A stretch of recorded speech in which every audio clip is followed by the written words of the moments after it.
আমাদের মন্দির থাকছে এবং বলে দেওয়া হচ্ছে যে তোর দ্বারা হবে না। সে অসুবিধায় ভুগছে যে সে চেয়েও ছাড়তে পারছে না।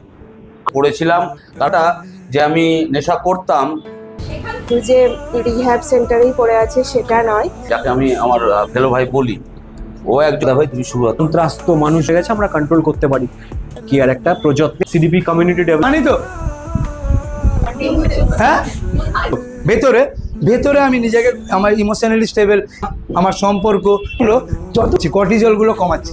স্ট্রেসের কাজ হচ্ছে কর্টিজল।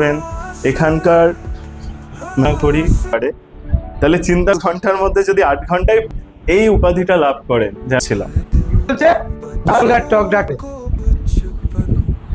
যে ছিল, সে এইটা মানুষ কিসের দাস, জানলা দিয়ে বেরিয়ে যাচ্ছে তো পাড়ার।